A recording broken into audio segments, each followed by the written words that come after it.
Hi, I'm Sophie from Encodian, and today I'm going to be taking you through one of Flowr's Excel actions. So we're going to be looking at the Add Rows into Excel action today.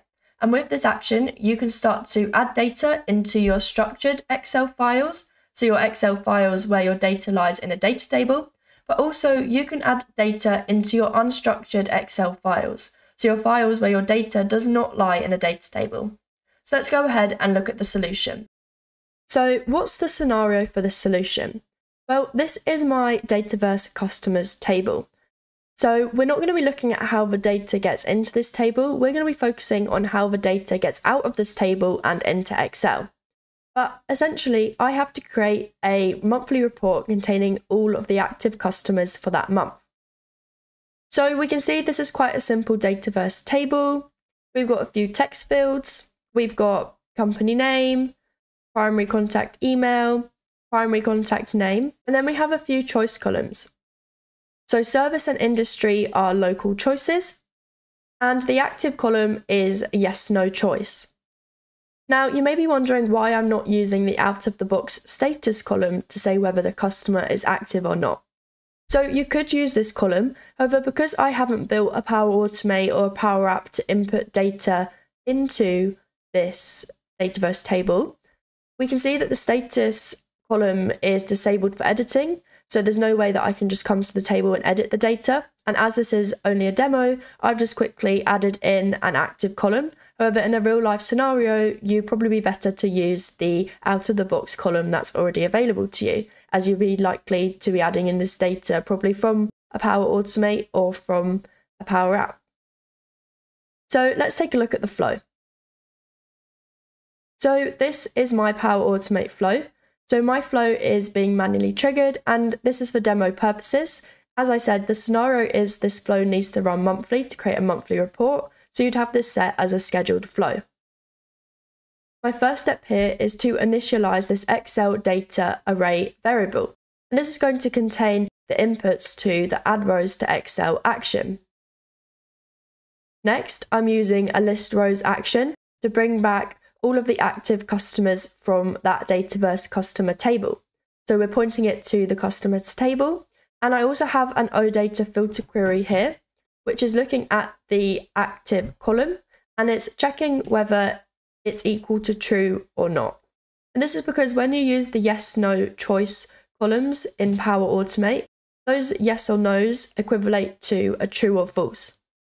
And when you're using OData filter queries and you're using Boolean values, you don't need to use the Power Automate expressions true or false. You can just type it in as text, as I've done here. So next we need to loop through the results from the list rows item so that we can start to build up our data array. So in the apply to each loop, we're then going to append a JSON item to the Excel array. And we can see here that these key values match with the data from our Dataverse table. Because service and industry are local choices, we need to just add an expression here to make sure that we're getting the text label rather than the numerical value of the choice.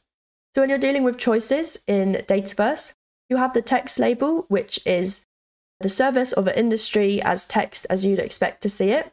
But linked to that, you also have a numerical value.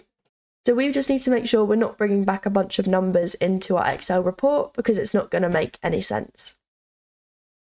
Once we've built up our Excel data array, we can then go ahead and get our template file to get the file content. So I'm using OneDrive as my file source today. So I'm just going to go ahead and use the get file content action. We can then use the Encodian Flowr action to start to add rows to Excel. So the file content is going to be the output from my OneDrive step before, and the row data is going to be using our Excel data array. However, when using this action, your row data needs to be in string format. So if you're adding in multiple rows and you've got it in an array format, you can just use the Power Automate string expression and wrap that around your variable, and this will convert it into a string. Now, because my template file is an empty table, I don't need to specify the insert from row or the insert from column inputs that we have here.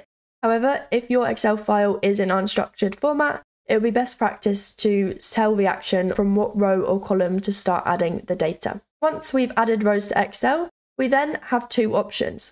The Add Rows to Excel action creates a copy of the file that you give it, and this copy contains the added data. So this gives us two options. You can either update the original file, so it won't make a copy when you resave it, or you can make a copy and make a new version of the file. So this will always keep the template file empty and it will save a new copy. And this is what we're going to be using today, because each monthly report needs to be an original file.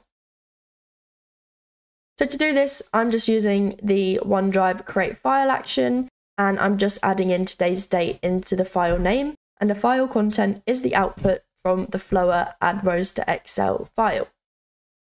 So let's go ahead and run this flow and have a look at the results.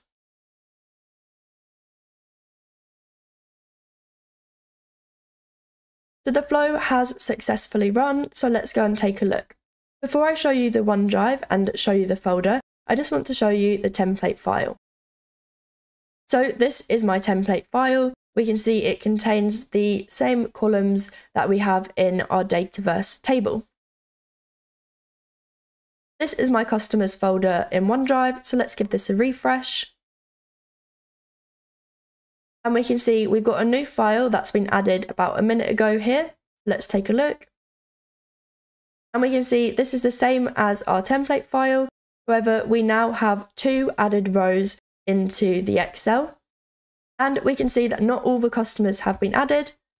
Coming back to Dataverse, we have 3 customers here. However, only 2 of them are active, the Contoso Bank and Customer 2. And then coming back to here, we can see that we only have Customer 2 and Contoso Bank. So our active filtering has worked accordingly. So the video today took you through a solution where we were adding data from Dataverse into an Excel file in a structured file format. So we were adding data into an Excel table. However, this action can also go ahead and add data into your files where there are no data tables. And the action is going to know where to start placing the data when you specify what row and what column the data should start to be inputted at. If you have any questions about anything you've seen today, please leave me a comment down below or get in touch with us at Encodian. And as always, happy automating.